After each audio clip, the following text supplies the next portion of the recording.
logger in Log4j.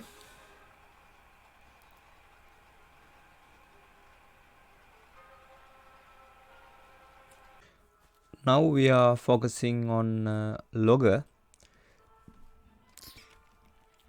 Loggers are created by calling logmanager.getLogger.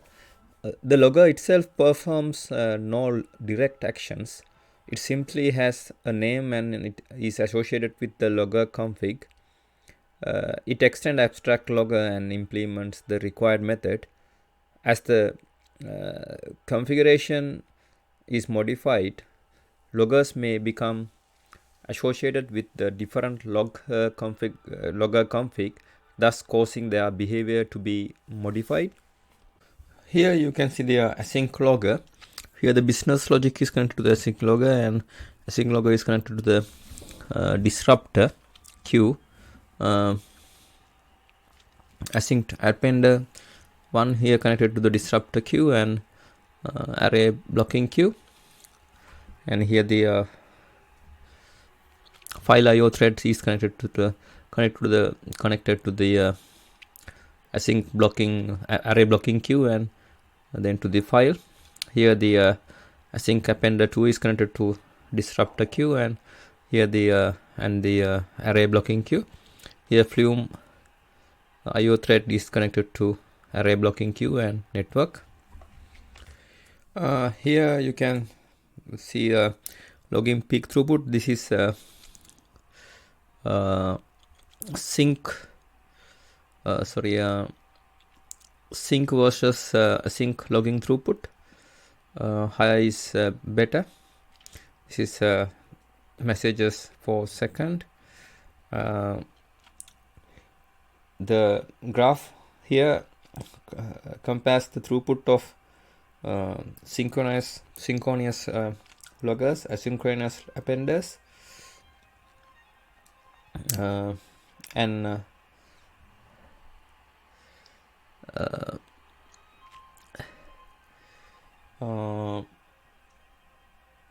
asynchronous loggers.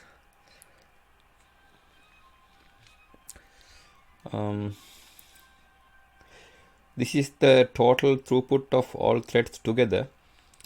In the test with 64 threads, asynchronous loggers are 12 times faster than asynchronous appenders, and 64 times faster than synchronous loggers. Asynchronous loggers throughput increases with the number of threads.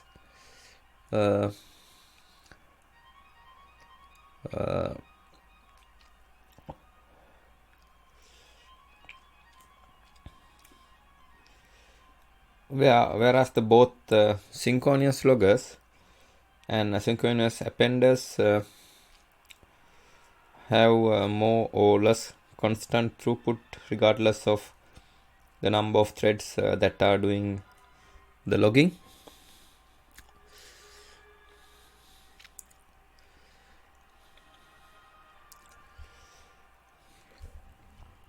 Here you can see the sync and async logging throughput messages per second. The higher is the better. Here you can see log4 in log4j2 loggers all async here. Here the log4j2 async appender, and here the log4j2 sync. This is JDK 1.7.0/06 64-bit on Solaris 10 4-core Xeon X5570 dual CPU at 2.93 GHz with hyperthreading switched on, 16 virtual cores. This is 1 thread, 2 thread, 4 thread, 8 thread, 16, 32 and 64 threads. Here you can see the asynchronous throughput comparison with other logging packages. Here the async logging throughput, messages per second, higher is the better. We also compared the peak throughput of asynchronous loggers to the synchronous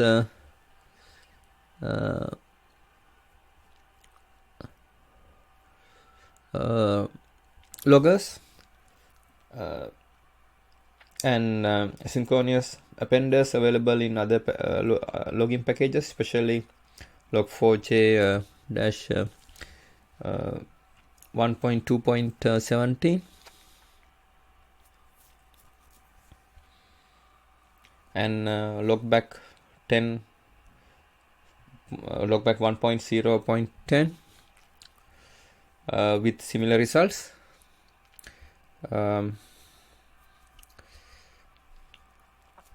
For asynchronous appenders, the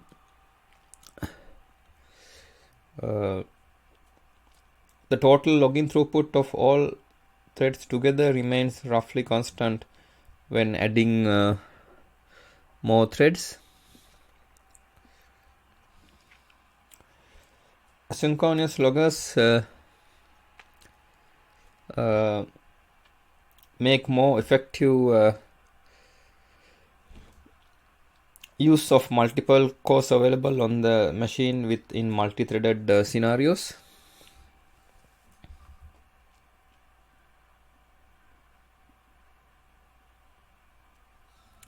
Here the JDK 1.7.0 underscore 06 64-bit on Solaris 10 4-core Xeon X570 dual CPU at 2.93 GHz with hyper-threading switched on, 16 virtual cores here. Here you can see in blue color here the Log4j2 loggers all async.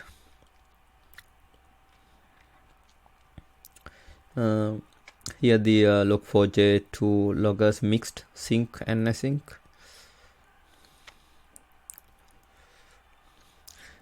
Here the Log4j2 async appender.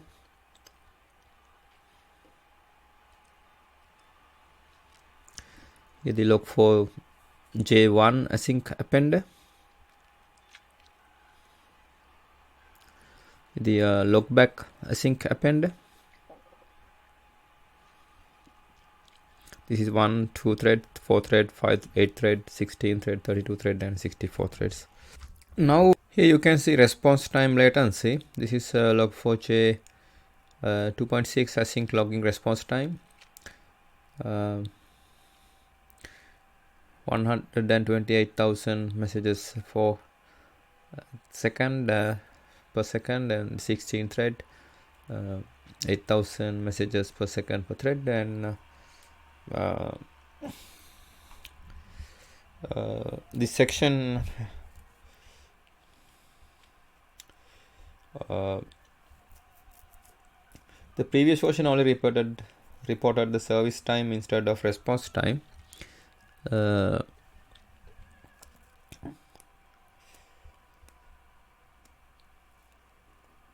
The previous version reported average latency, which does not make sense since the latency is not a normal distribution. Finally, the previous version only reported the maximum latency up to 99.99 of the measurement, which does not tell you bad the worst 0.01% were.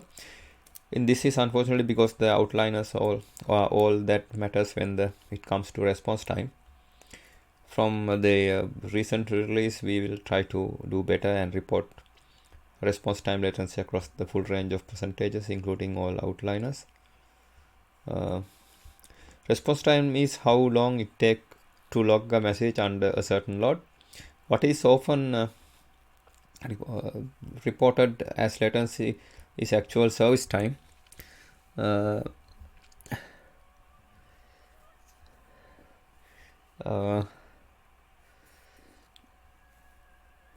how long it took to perform the operation. This hides the fact that the single spike of service time adds queuing to delay for many of the subsequent operations.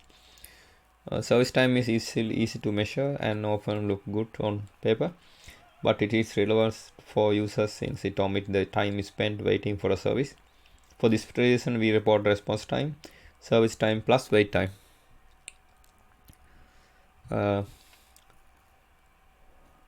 The response time test results below are all derived from the running response time tests class, which can be found in the Log4j 2 unit test source directory.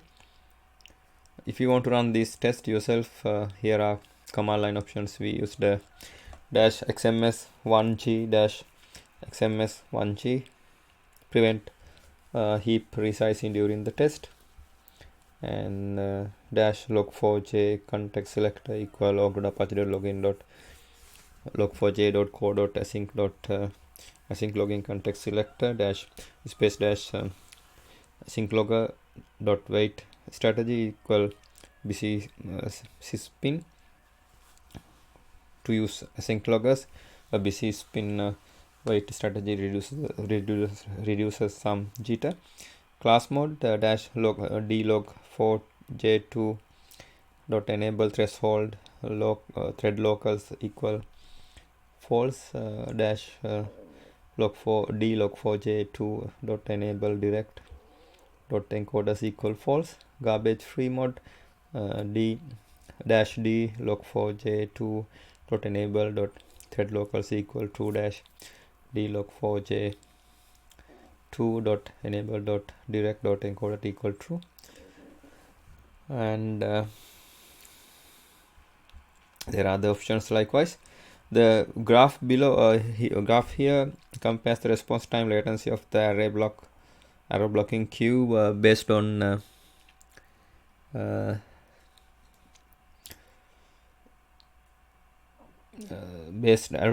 array blocking queue based asynchronous appenders in logback 1.1.1.7 log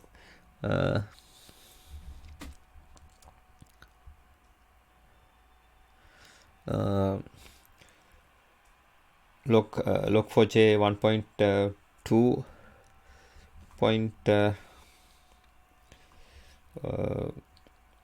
17 to various options for asynchronous logging that log4j 2.6 offers.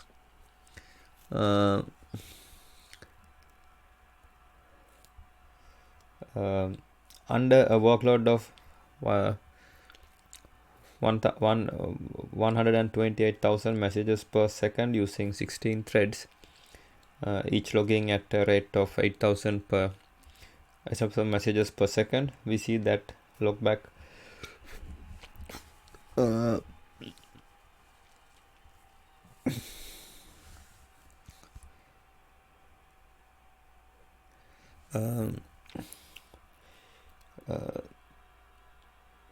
logback 1.1.7 log4j 1.217 experience latency spike that are orders of magnitude larger than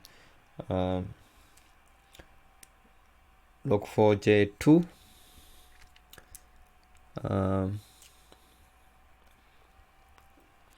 The graph below zooms in on the log4j2 results for the same test. We see that the worst case response time is highest for the array blocking queue based async appender.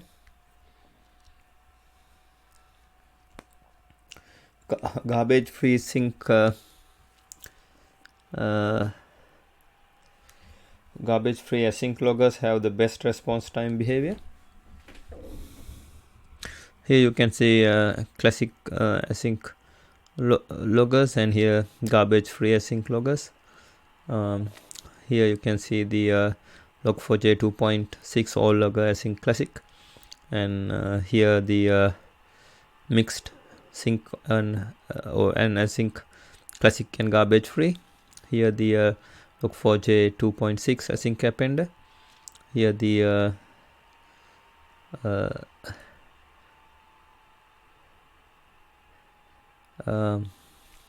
here the 2.6 all loggers async garbage free. Here the percentile, and here the latency milliseconds. Now we are for considering async loggers. The graph here compares classic logging to garbage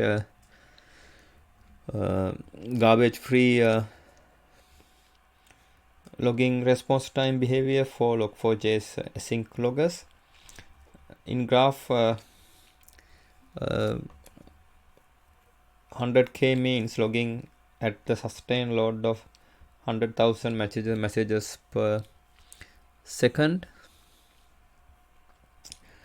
800k is a sustained load of 800,000 messages per second. The classic classic mode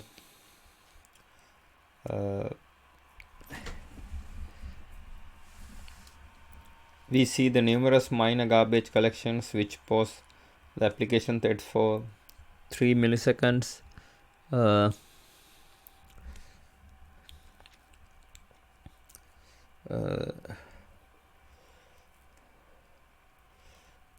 or more. This quickly adapts the response time delays of almost 10 milliseconds. As you can see in the graph, the increase of load shift of the curve to the left, there are more spikes. This makes sense. Logging more means more pressure on the garbage collector, resulting in more minor GC pauses. We experimented with a little with reducing the load to 50,000 or even 5,000 messages per second, but this did not eliminate the 3 millisecond pauses. It just made them occur less frequently. Not that all GC pauses in this test are minor GC pauses. We did not see any full garbage collections. In garbage free mode, the maximum response time remains well below 1 milliseconds under a wide range of loads, max 780, us at 8,000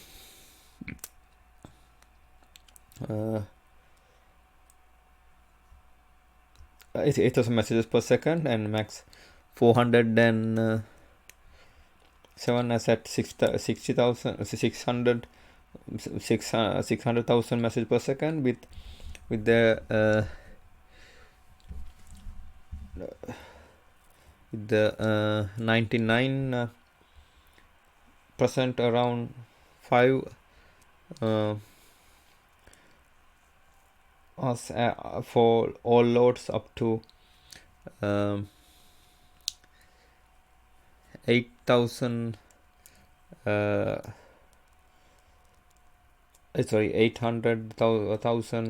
messages per second. Increasing or decreasing the load does not change the response time behavior. We did not investigate the cause of 200 to 300 millisecond pauses we saw in these tests. Then we increased the load further.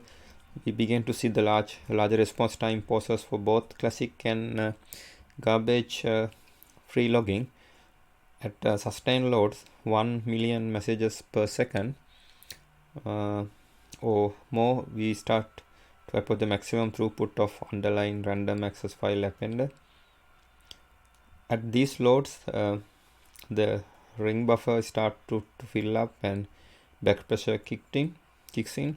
Attempting to add another message when the ring buffer is full will block until a free slot becomes available. We start to see a response time of tens of milliseconds or more. and attempting to increase the load even more results in larger and larger response time spikes. Here you can see async loggers classic versus garbage free response time. Lower is better here. Here you can see classic 100k. Sorry, here this classic 100k. Here the classic 800k. Here the NOGC 100k. Here the NOGC 800k. Here percentile and here latency milliseconds. Here you can see a classic, and here you can see a garbage free. Now we are considering synchronous file logging. With synchronous file logging, garbage free logging is still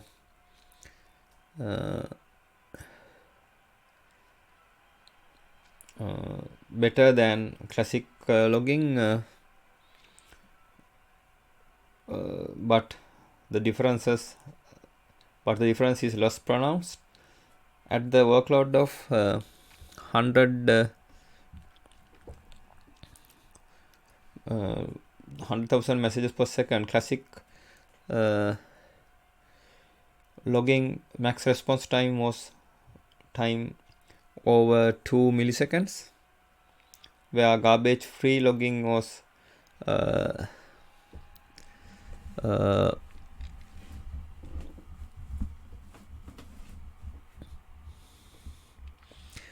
little over 1 millisecond. When the workload is increased to 3000 messages per second, the classic logging shows response time process of 6 millisecond, where the garbage free response time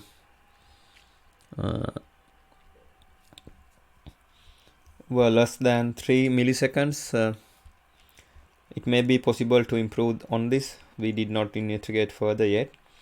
This result are obtained within the response time test class, which can be found in the Log4j 2 unit test source directory running on JDK 1.8.0_845 on RHEL 6.5 Linux 2.6.32/573.1.EL 6.x86_64 with 10 core Xeon CPU E5-2660 V2 at 2.0 to 2.60 gigahertz with hyperthreading switched on, 20 virtual cores. Here you can see the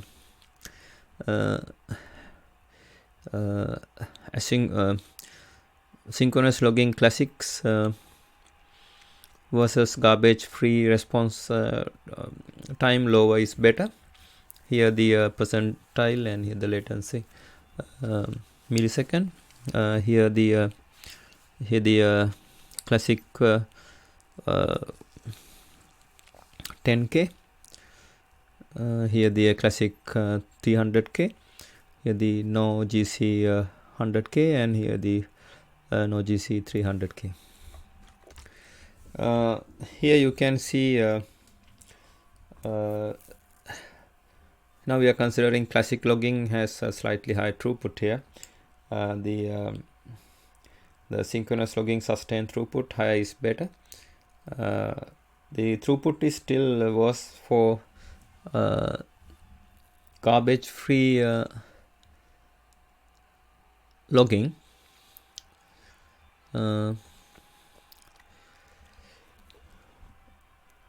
Compared to classic logging. The graph here compares the sustained throughput of synchronous logging to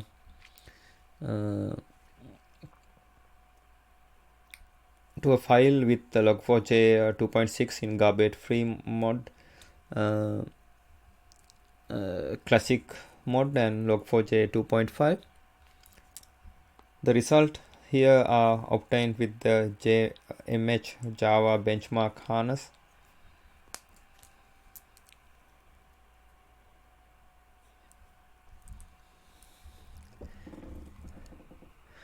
Here the you can see the concurrently logging application threads here and messages per second here. The JDK 1.8.0 underscore 45 on RH EL 6.5 Linux 2.6.32 572.1.6 1.EL 6x 86 underscore 64 with 10 core Xeon CPU E5 2660 V3 at 2.60 gigahertz with hyperthreading switched on, 20 virtual cores here. Here you can see Log4j 2.6 garbage free. Here 2, 3, 4, 8, 16, 32 and 64 threads. Here the two Log4j 2.6 classic. And here the Log4j 2.5.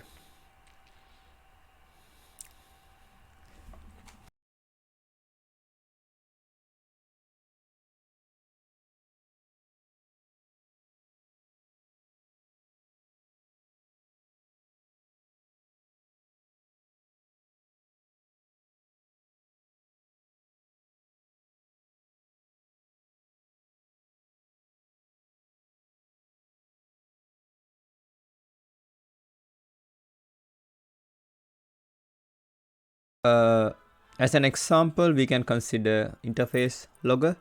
This is the central interface in the Log4j package. Most logging operations except configurations are done through this interface. This is in package org.apache.login.log4j. As an example, we can consider this code segment. Here the class log manager, the anchor point for the Log4j logging system. The most common usage of this class is to obtain a named logger. The method getLogger is provided as the most convenient way to obtain a named logger based on the calling class name. This class also provide method for obtaining loggers that use string.format string objects style messages instead of the default type of parameterized messages. These are obtained through the getFormatter logger class family of methods. Other service provider methods are given through the getContext and getFactory family methods. These methods are not normally useful for typical usage of Log4j. The public static logger getLogger, this method here the public static logger getLogger string name. This returns a logger with the specified name of the class here. And here void here the void info string message logs a message object with the info level.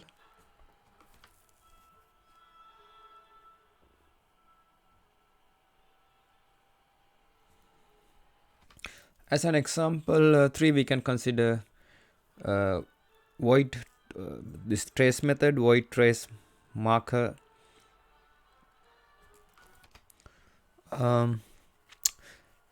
This trace method here.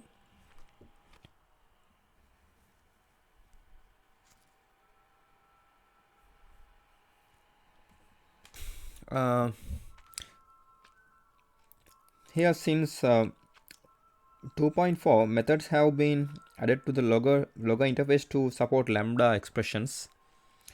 New methods allow client code to lazily log messages without explicitly checking if the requested log level is enabled. With Java 8, you can see the effect with lambda expression here.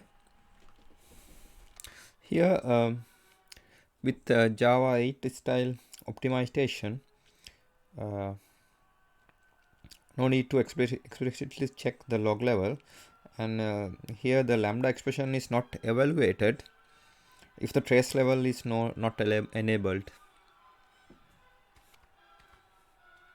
As an example for, you can see this logger configuration, and here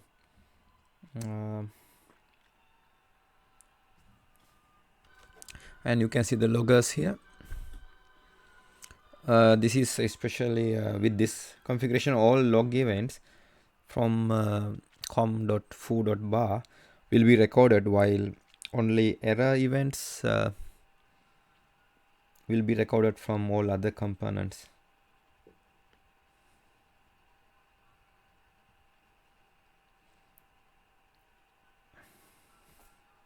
So here all the events from foo.com.bar logger were still written to the console. This is because the logger for com.foo.bar did not have any appenders configured, while its parent did.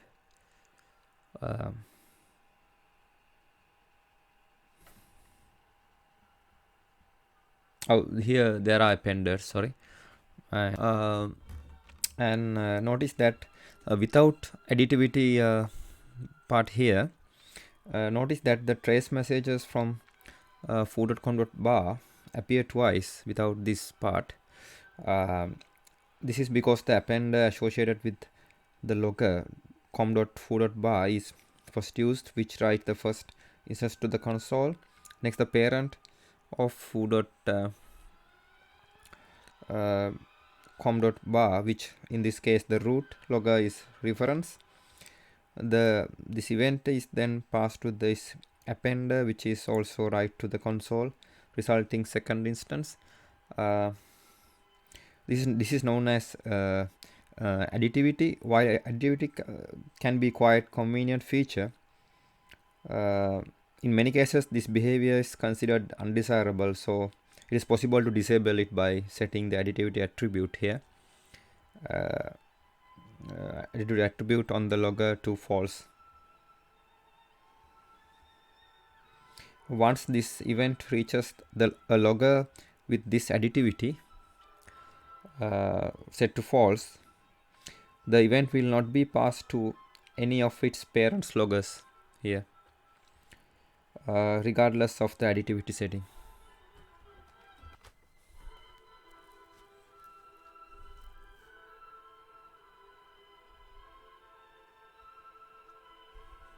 We are considering the class logger in package log.apache.login.log4j.co in module log.apache.login.log4j.co. The core implementation of the logger interface, beside providing an implementation of all the logger methods, this class also provides some convenience methods for log4j 1.x compatibility, as well as access to the filters and appenders associated with this logger. Note that the access to this underlying object is provided primarily for use in unit test or bridging legacy log4j 1.x code. Future version of this class may or may not include various methods that are noted as not being part of the public API. Log-free asynchronous loggers for low latency logging. Asynchronous logging can improve your application's performance by executing the IO operations in a separate thread. Log4j 2 makes a number of improvements in this area. Asynchronous loggers are new addition in Log4j 2. The aim is to return from the call to logger.log to the application as soon as possible. You can choose between making all loggers asynchronous or using mixture of synchronous and asynchronous loggers. Making all loggers asynchronous will give you best performance, while mixing give you more flexibility. Lmax disrupt technology. Asynchronous loggers internally use the disruptor lock-free inter-thread communication library instead of queues, resulting in higher throughput and lower latency. As part of the work for async loggers, asynchronous appenders have been enhanced to flush to disk at the end of a batch. When the queue is empty, this produces the same result as configuring intermediate flush equal true, that is, all received log event are always available on disk. That is more efficient because it does not need to touch the disk on each and every log event. Async appenders use array blocking queue internally and do not need the disruptor jar on the class path. Now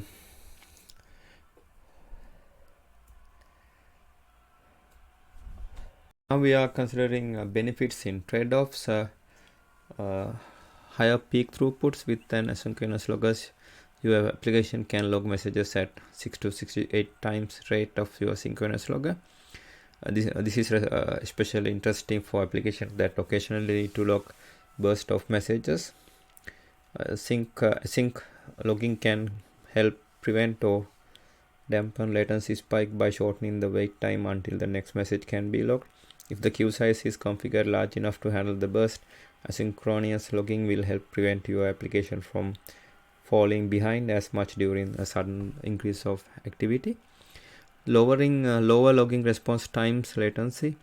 Response time latency is the time it takes for a call to the logger.log to return under a given workload. Asynchronous loggers have consistently lower latency than synchronous logger or even queue-based synchronous appenders. There are drawbacks also in some in error handling and in with some mutable messages and etc. Now we are considering making all loggers asynchronous. A configuration that does not require location might look like the class async logger context selector in package org.apache.login.log4j.core.async and in module org.apache.login.log4j.core. Context selector that async logger context instances. Context selector that manage async logger context instances. Log4j 2.9 and higher require disruptor to 3.3.4.jar or higher on the class path prior to log.4j 2.9. Disruptor 3.0.0.jar or higher is what's required. This is the simplest to configure and gives the best performance. To make the local loggers asynchronous, add the disruptor jar to the class path and set the system property log4j 2.context selector to org.apache.login.log4j2core.async logger context selector or org.apache.login.log4j.core.async basic async logger context selector. By default, location is not passed to the IO thread by asynchronous loggers. If one of your layout or custom filters needs location information, you need to set include location equal true in the configuration of all relevant loggers, including the root logger. The configuration that does not require location might look like this. When async logger context selector or basic async logger context selector is used to make all loggers asynchronous, make sure to use normal root and logger elements in the configuration. The context selector will ensure that all loggers are asynchronous using the mechanism that is different from what happens when you configure async root or async logger. The latter elements are intended to mixing async and sync loggers. If you use both mechanisms together, you will end up with two background threads where your application passes log message to a thread A, which passes the message to thread B, which then finally logs the message to the disk. This works, but there will be unnecessary step in the middle. There are few system properties you can use to control aspect of asynchronous logging system.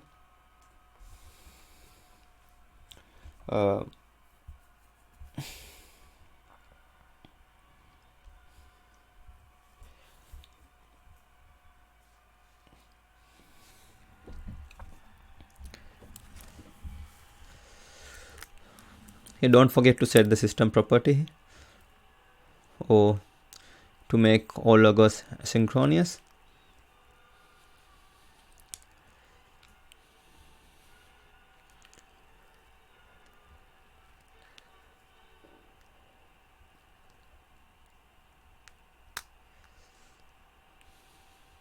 Async loggers will auto flush in batches, so switch off the immediate flush.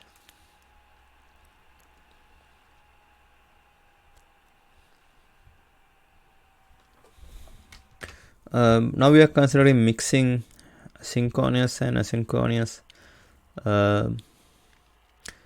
loggers.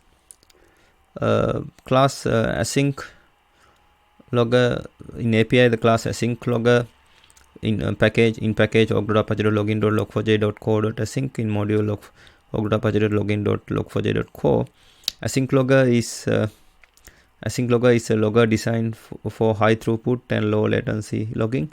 It does not perform any I/O in the calling application thread, but instead hands off the work to another thread as soon as possible. The actual logging is performed in the background thread. It uses LMAX disruptor for inter-thread communication. Log4j 2.9 and higher require disruptor 3.3.4.jar or higher on the class path. Prior to Log4j 2.9, disruptor 3.0.0.jar or higher was required. There is no need to set system property Log4j context select to any value. Synchronous and asynchronous loggers can be combined in configuration. This gives you a more flexibility at the cost of slight loss of performance compared to making all loggers asynchronous. Use the async root or async logger configuration element to specify the loggers that need to be asynchronous. The configuration contains only one root logger, either root logger or async root element. Either root or an async root element, but otherwise async or non-async loggers may be combined.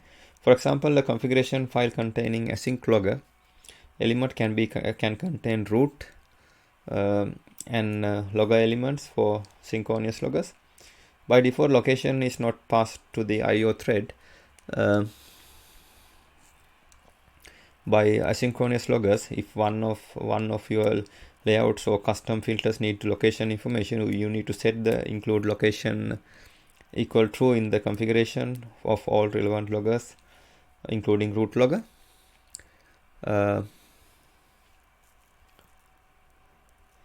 Configuration that makes asynchronous loggers might look like this.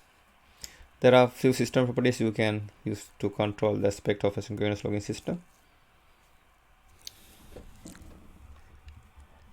No need to set system property log4j2 dot context selector to any value when using async logger or async root.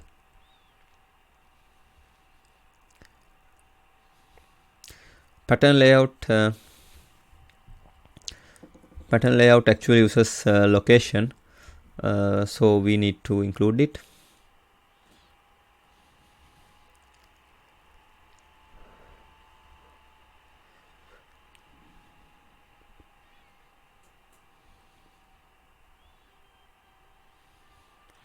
Async loggers will auto flush in batches, so switch off the immediate flush.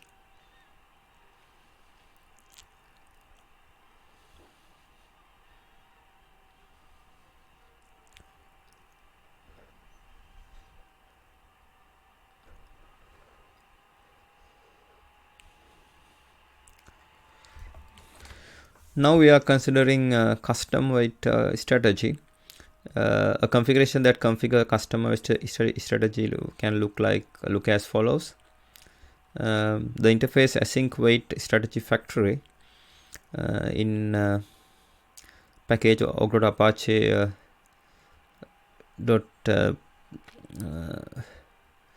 async wait strategy factory in package og.apache.login.log4j.co.async in module log.apache.login.log4j.co. A configuration that configures a custom wait strategy can the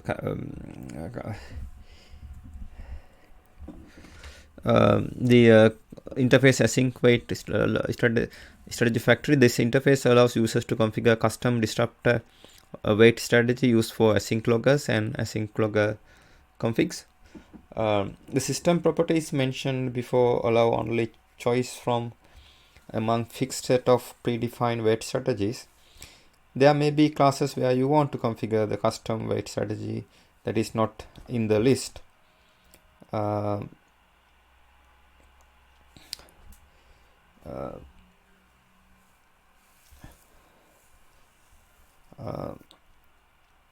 This is possible by using async wait strategy factory element in the log4j configuration.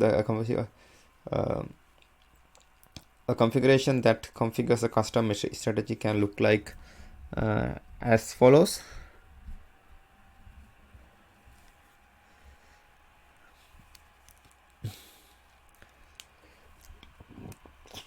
The specified class must implement the org.apache.login.log4j.co.async wait strategy interface, which is defined as follows here. The specified class must also have a public no argument constructor. Log4j will instantiate an instance of the specified factory class and use this factory to create the wait strategy used by the all async loggers. Wait strategy related system properties ties are ignored if the async wait strategy factory is configured.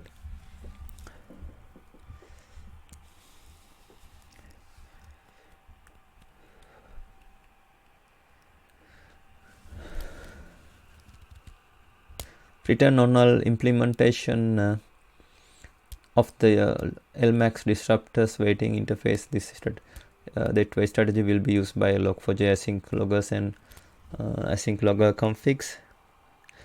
Return wait strategy instance to be used by the async loggers and async configurations. This is the interface here.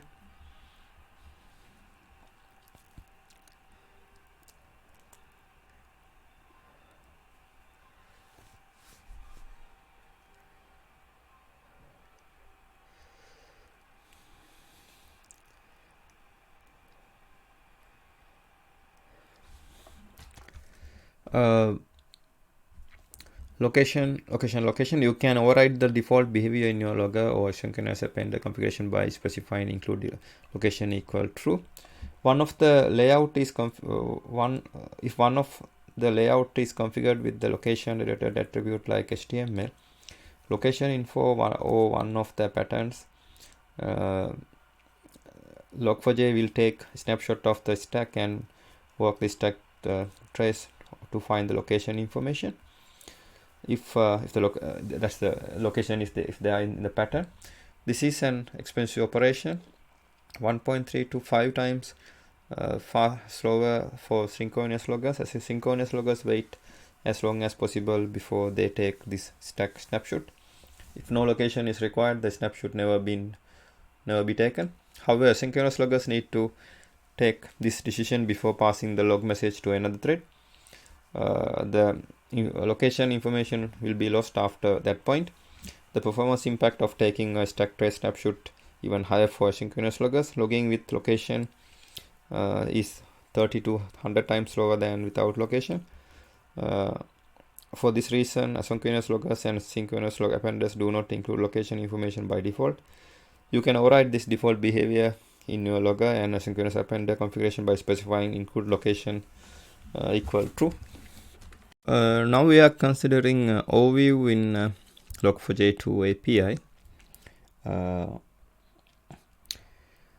The hello world next, the logger is used to write the hello world message. However, the message will be written only if the logger is configured to allow informational messages.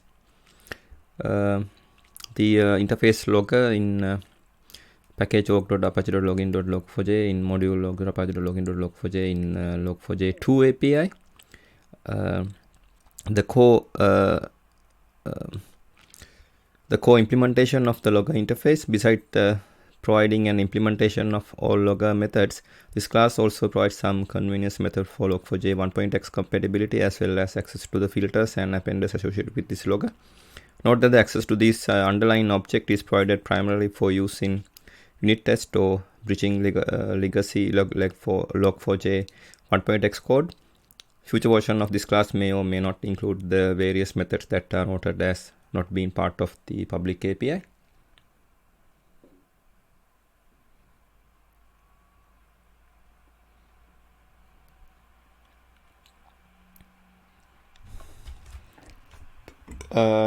Hello world, no introduction would be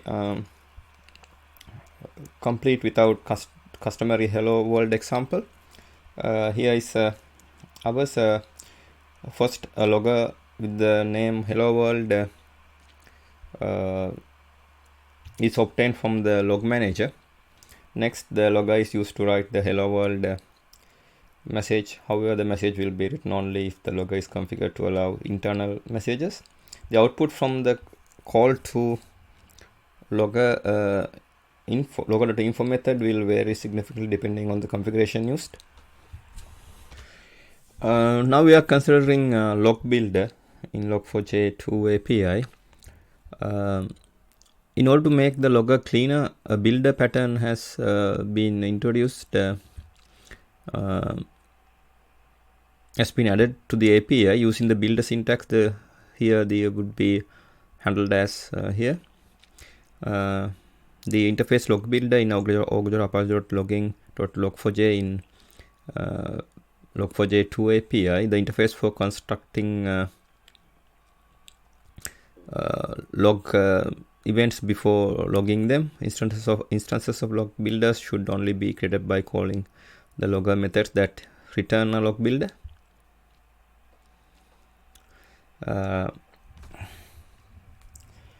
Log4j has traditionally been used for logging statements like here. This has resulted in some confusion as to whether the exception should be a parameter to the message or if the Log4j should handle it as throwable. In order to make logging clearer, a builder pattern has been added at the API using the builder syntax. This above would be handled as here. With the syntax, it is clear that the exception is to be treated as a throwable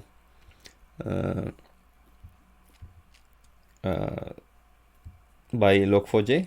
The logger class now returns a log builder when any of at trace, at debug, at info, at warn, at error, at fatal, always, or at level methods are called. The log builder then allows a marker, throwable, and or location to be added to the event before it is logged. A call to the log method always causes a log event to be finalized and sent. A logging statement with the marker, throwable, and location would like here.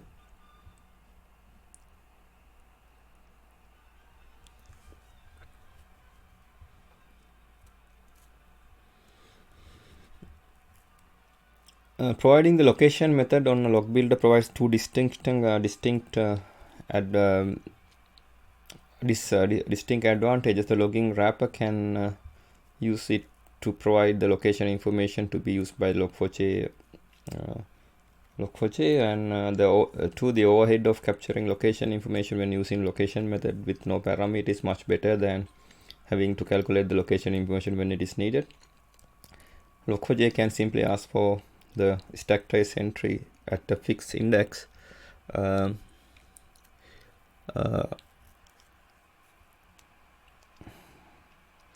Simply ask for the stack trace entry at the fixed index instead of having to work the stack trace to determine the calling class. Of course, if the location information will not be used by the layout, this will result in slower performance.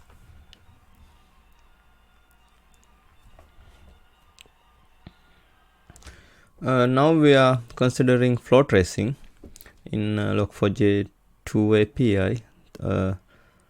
Throwing is not present since the no exception are explicitly thrown, no handled. The interface,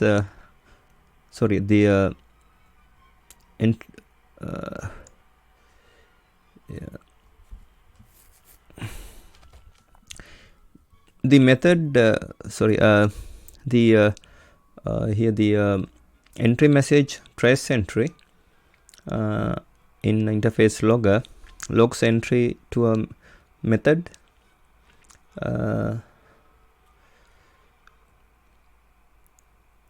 Here the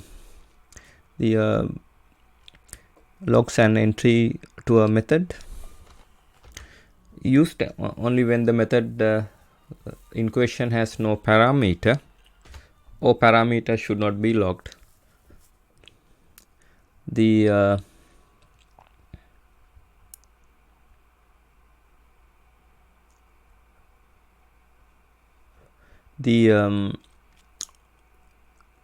void trace exit logs exit from a method used for methods that do not return anything. The logger class provides logging methods that are quite useful for following the execution path of applications. These methods generate logging events that can be filtered separately from other debug logging. Liberal use of these methods is encouraged as the output has been found to aid in problem diagnosis in development without requiring debug session, aid in problem diagnosis in production where no debugging is possible, help educate new developers in learning the application. The most used methods are entry,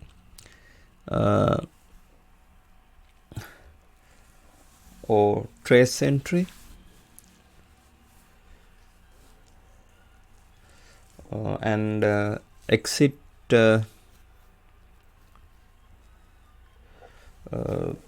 or trace exit.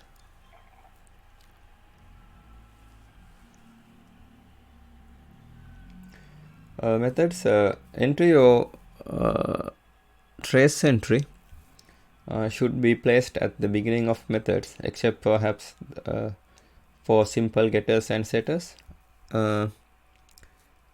Entry method can be called passing from 0 to 4 parameters. Typically, these will be parameters you pass to the method.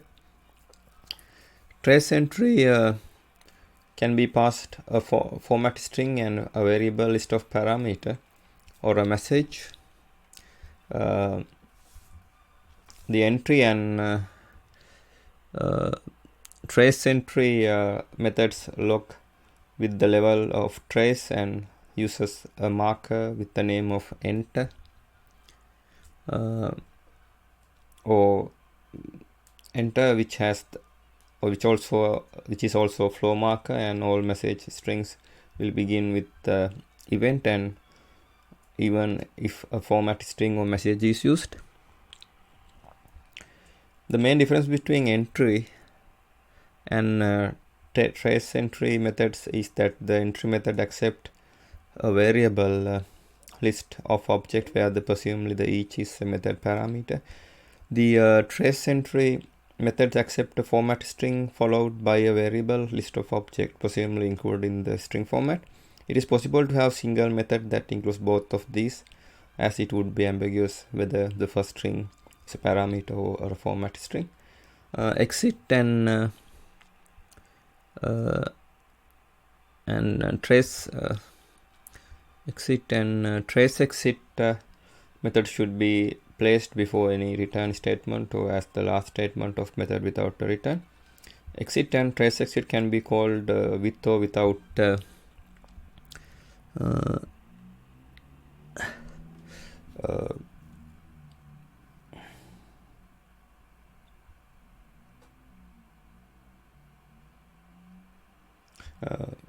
with or without a parameter. Typically, methods that return void will use the exit or trace exit, while methods that return object will use the exit object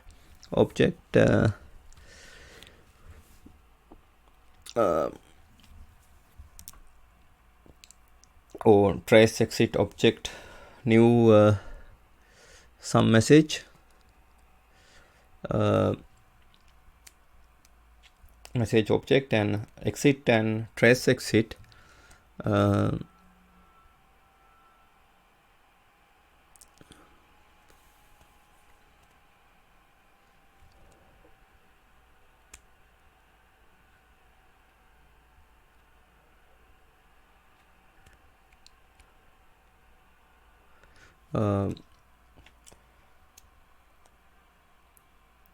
methods log with the level of trace and use the marker with the name exit, which is also flow marker, and all message strings will begin with the exit even if a format string or message is used.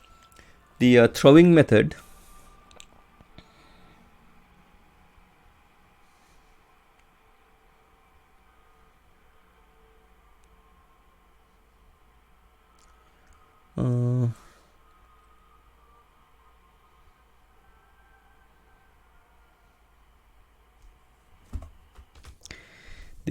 throwing method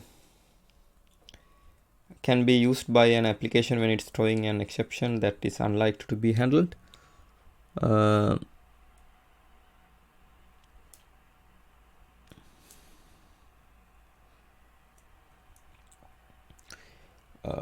Such as runtime exception. This will ensure that proper diagnoses are available if needed.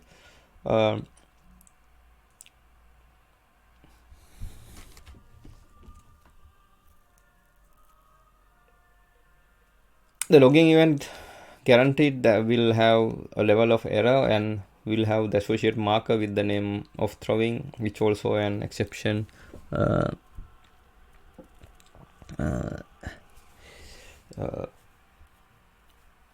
exception marker. The catching method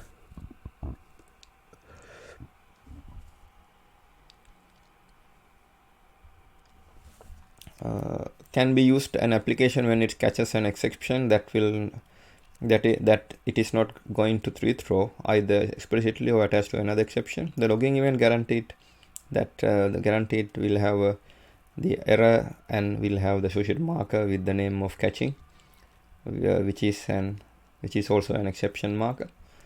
This following example shows the simple application using these methods and in a fairly typical manner. Throwing is not present since no exception are explicitly thrown and not handled. Test application uses the preceding service to generate logging events. The configuration below will cause all outputs to be routed to the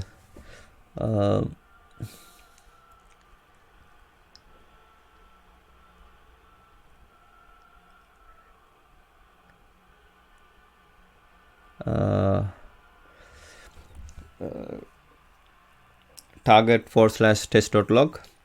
The pattern for the file append includes the class name, the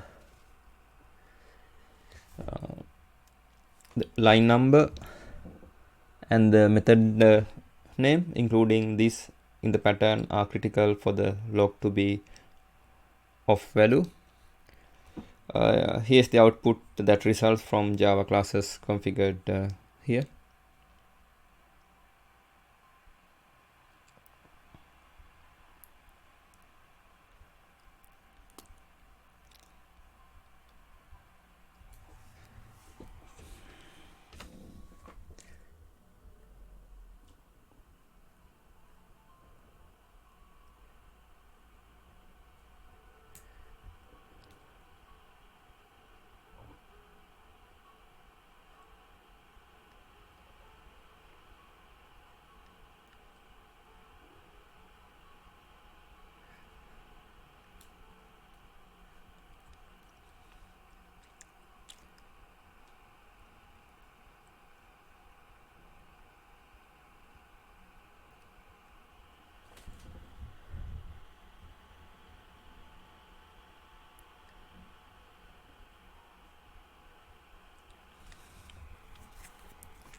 Here the get message, I just miss it.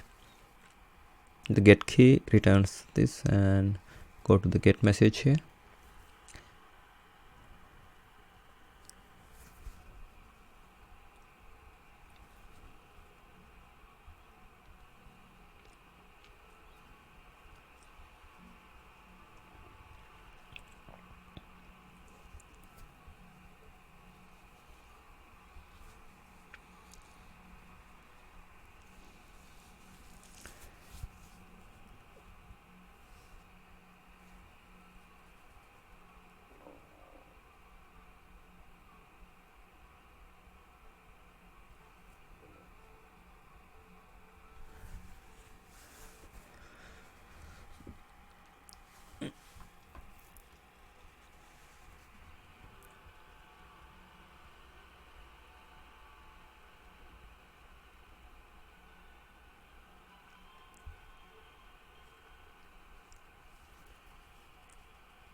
Now we are considering markers. One way to accomplish this is shown below here.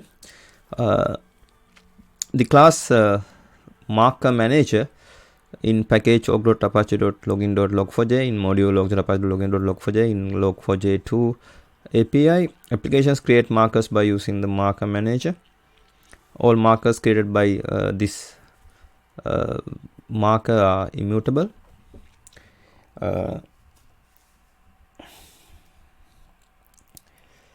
One of the primary purposes of logging framework is to provide the means of generate debugging and diagnosing information only when it is needed, and to allow filtering of that information so that it does not overwhelm the system or individuals who need to make use of it. As an example, the application decides to log its entry, exit, and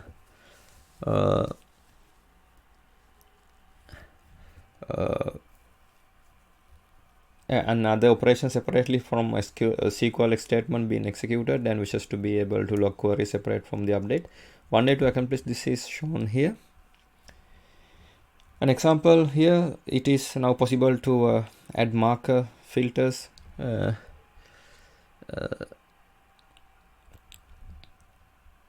only allow SQL update operations to be logged, all SQL updates to be logged, or to log everything in my app.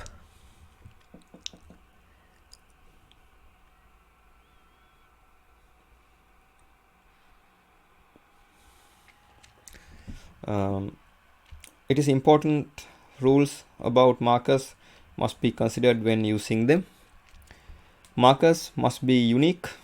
They are permanent. The markers must be unique. They are permanently registered by name, so care about should be taken to ensure the markers used in your application are distinct from those in the application's dependencies, unless that is what is desired. 2. The parent markers can be added or removed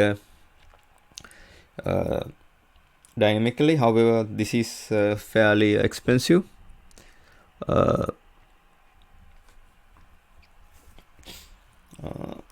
Instead, it is recommended that the parents be identified when obtaining the marker for the first time, as shown in this example. Specifically, set method replaces all the markers in a single operation, while add and remove act on only a single marker at a time. 3. Evaluating markers with multiple ancestors are much more expensive than markers with no parents. For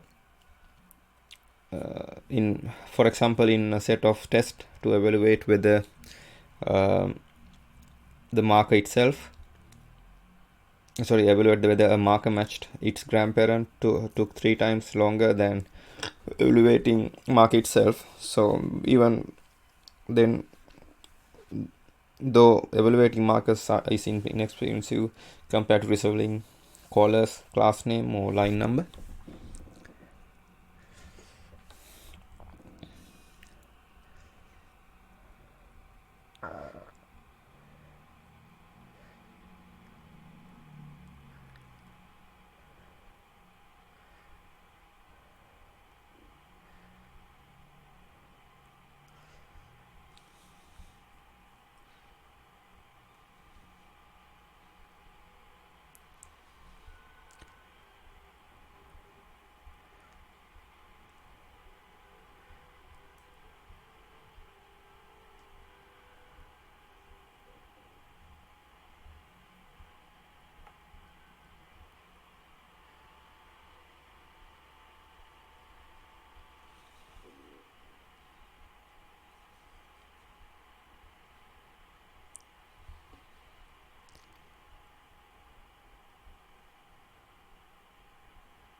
Now we are considering event logging in Log4j 2 API. Then call event logger dot log event message msg where the message is msg is a reference to the structured data map. The class event logger in package login.log4j in module login.log4j logs events that are represent as structured data map. The event logger class provides a simple mechanism for logging events that occur in an application, while the event logger is useful as a way of initiating events that should be processed by an audit logging system. By itself, it does not implement any of features an audit logging system would require, such as guaranteed delivery. Recommended way of doing of using the event logger in a typical web application is populate thread context map.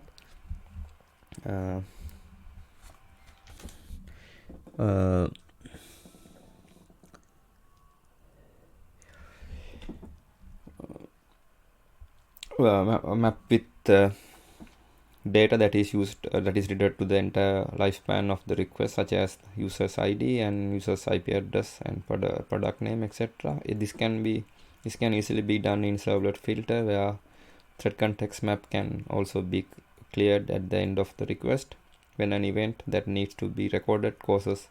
A structured data message should be created and populated, and then call event logger log event msg, where the message reference to the structured data message.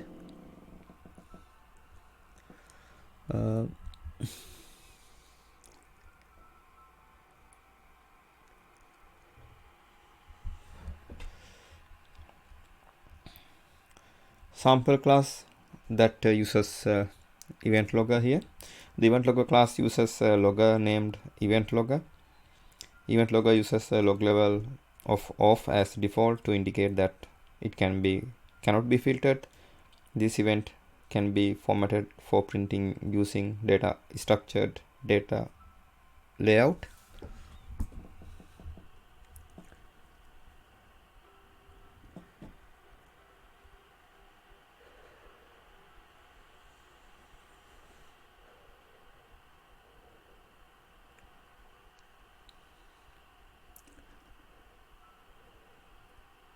Simple filter that populate the MDC on every event.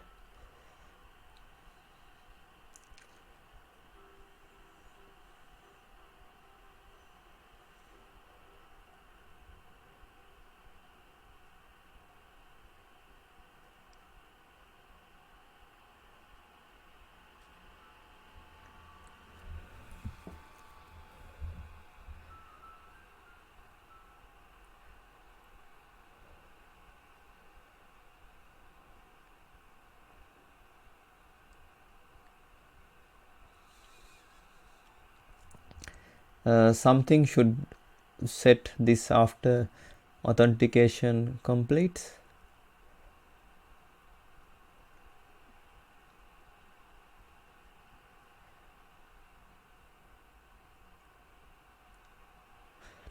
This assumes there is some JavaScript on the user's page to create to the console.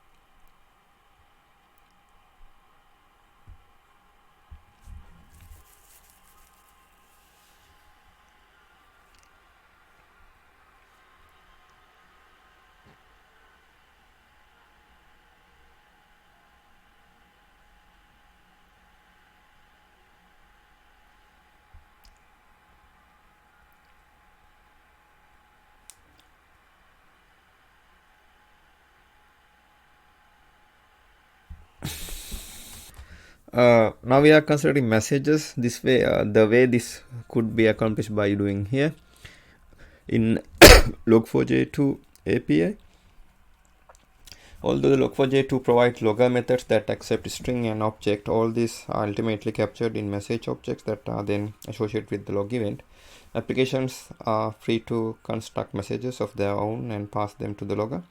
Although it may seem more expensive than passing the message format and parameters directly to the event, testing has shown that with the modern JVMs, the cost of creating and destroying event is minor, especially when complex tasks are encapsulated in the message instead of the application. In addition, when using the method that accepts strings and parameters, underlying message object will only be created if the configured global filters, so loggers log level, allow the message to be processed. Consider an application that has a map object obtaining name equals do and address 123 main, phone, etc., and the use object that get methods that return JDOI.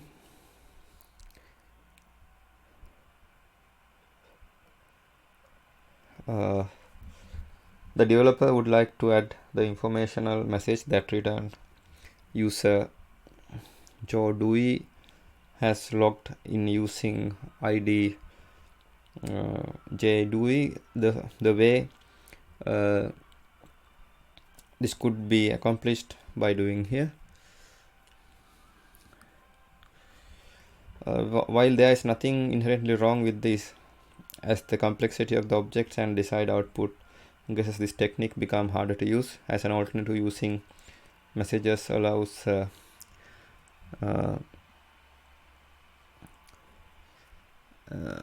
here in this alternative, the formatting is delegated to login message objects get formatted message method. Although this is an alternative, new object is created, none of the method of the object passed to the logged in message is invoked until the logged in message is formatted.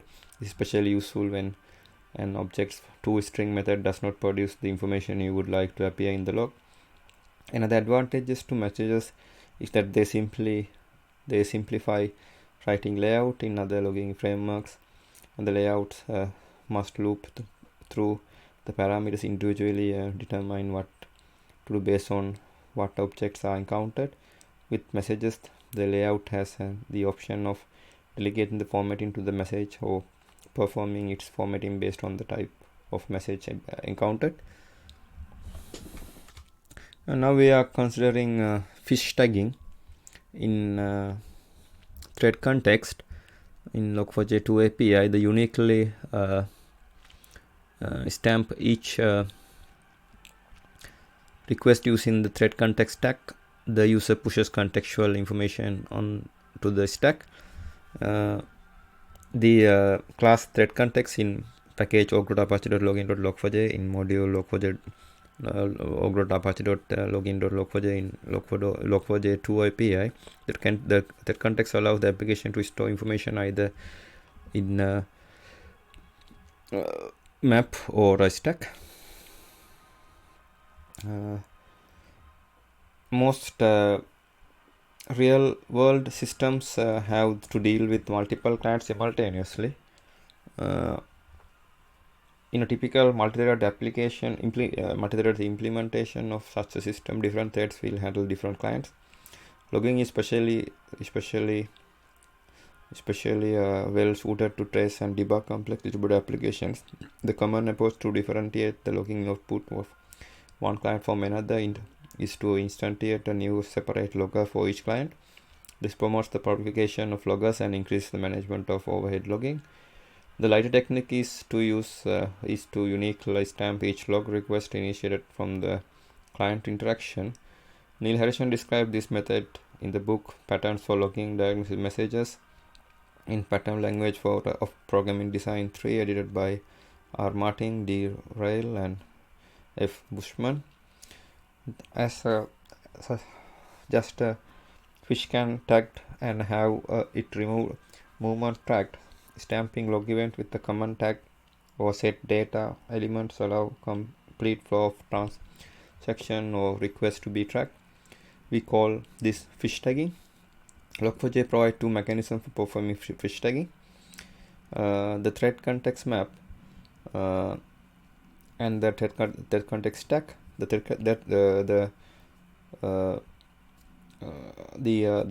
context map allows any number of items to be added and identified using key value pairs. The thread context stack allows one or more items to be pushed on a stack and then identified by their order in the stack or by the data itself. Since key value pairs are more flexible, the thread context map is recommended when data items may be added during the processing of the request or when there are more than one or two items. The uniquely stamp each request using thread context stack. The user pushes contextual information onto the stack.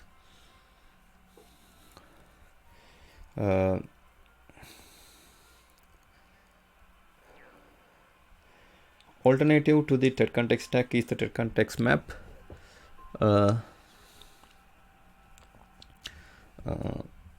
In this case, attributes are associated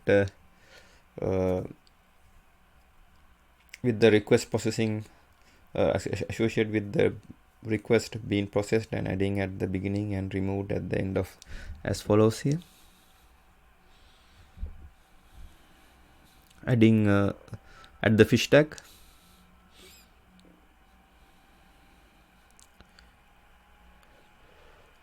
at the fish tag,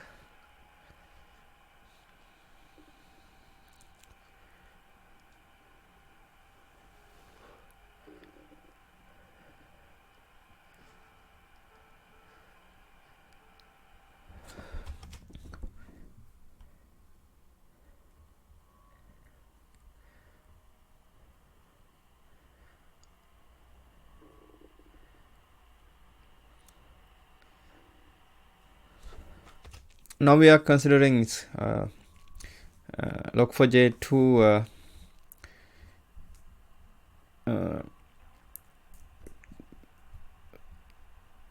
Scala API and requirements.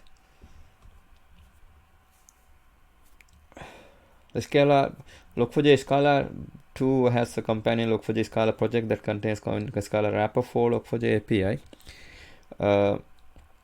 The Log4j2 Scala API is dependent on the Scala 2 API, Scala runtime library, and the reflection.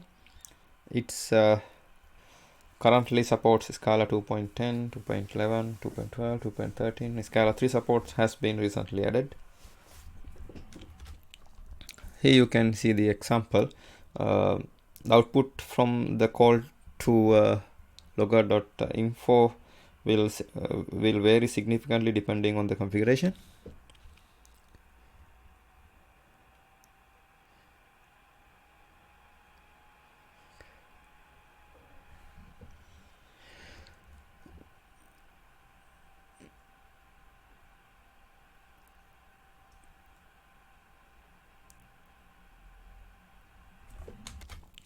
We are considering substituting parameters. In Scala you can get you can use string interpolation to achieve this.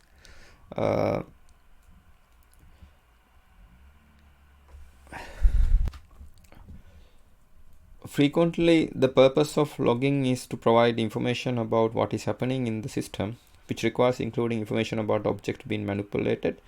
In Scala you can get string interpolation to achieve this.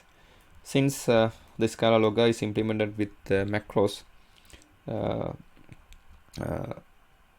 the string construction and method invocation will only occur when debug logging is enabled. Now we are considering logger names. In this scheme, the logger name hierarchy is represented by dot character in the logger name. The most logging implementation used the hierarchical scheme for matching logger names with the logging configuration. In this scheme, the logger name hierarchy is represented by dot character in the logger name in a fashion very similar to the hierarchy used for Java or Scala package names. The logging trait will automatically name the logger accordingly accordingly to the class it is being used. Now we are considering configuring loggers. In configuration, the main differences between root logger and other loggers are here. The understanding of how loggers work in Log4j is critical before you trying to configure them.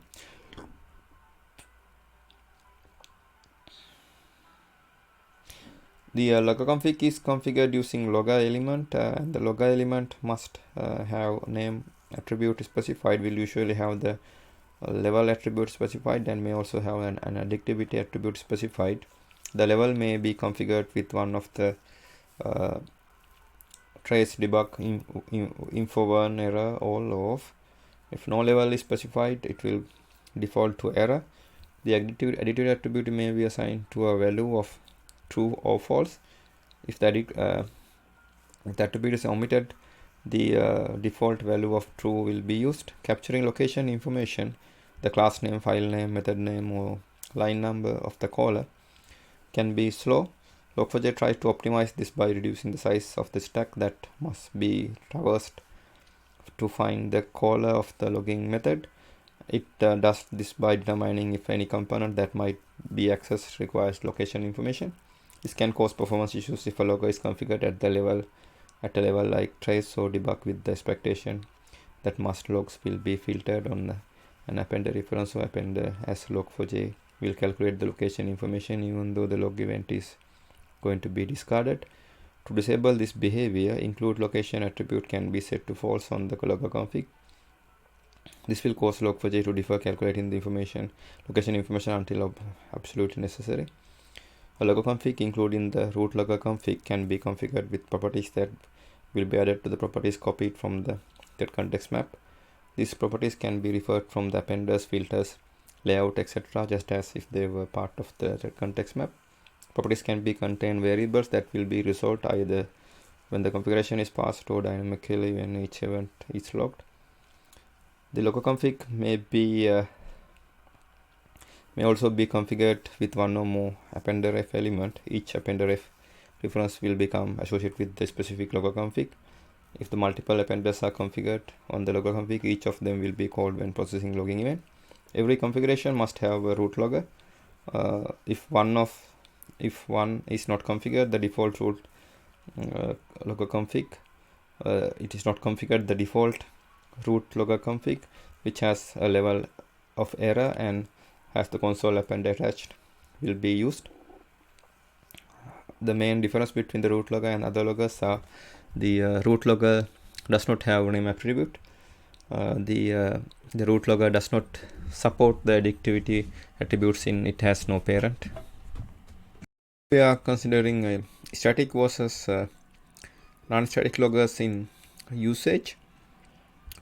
Generally, it is better to declare loggers as static. As with any variable in Java, loggers may be declared as static variables or class name variables. However, there are few factors to consider when to declare a logger as static versus non-static. Generally, it is better to declare loggers as static.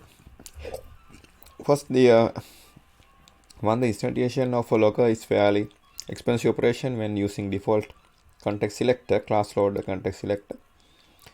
When the logger is created, class loader context selector will locate the class loader for the class the logger is associated with and add the logger to the logger context associated with that class loader. Once the logger is created, it will not be deleted until logger context it is associated with is deleted. Typically, this will only happen when the application is shut down or undeployed. Each call to get a logger with the same logger name will return the same logger instance. Thus, there is a very little difference between a static and non-static logger. There is no behavioral difference between static and non-static logger. Both will have the logger name assigned when they are created, which usually will be the name of the class they associated with.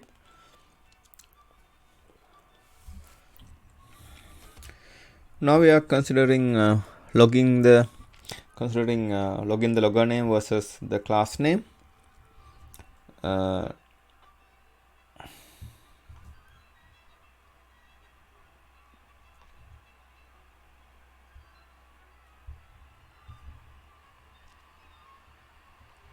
In the second and fourth marker named class is passed.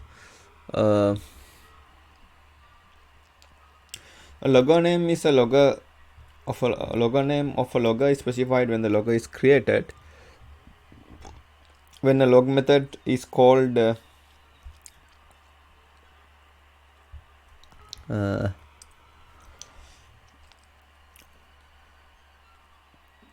the class name value in the log event will reflect the name of the class the log method was called from, which is not necessarily the same as the class that created the logger. The following example illustrate this here. The base class creates the static logger and a logger variable that is initialized as that same logger. It has two methods that perform logging, one that uses the static logger and one that uses a logger that can be overridden.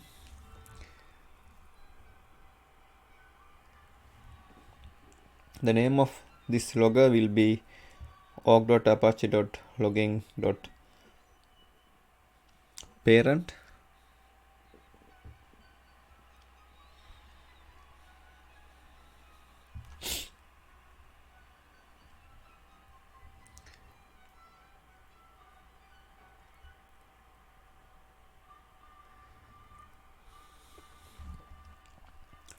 The class, this class extends the base class. It provides its own logger and has three methods. One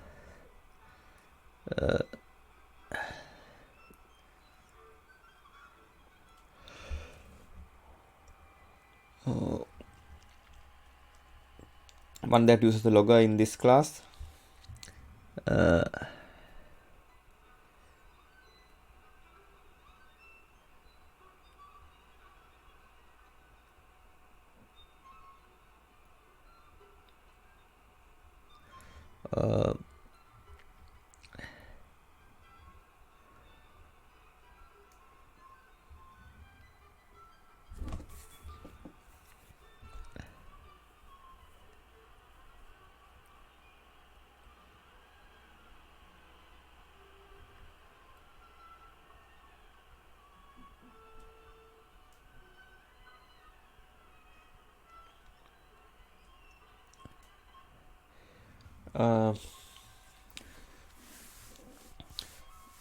And one that uses the static logger from the base class. And the one that where the logger may be set either parent or child.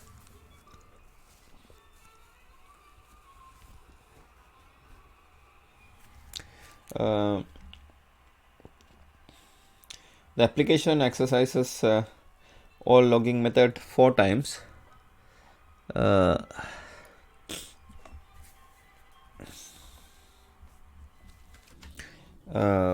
First 2 times logger in the base class is set to static logger.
As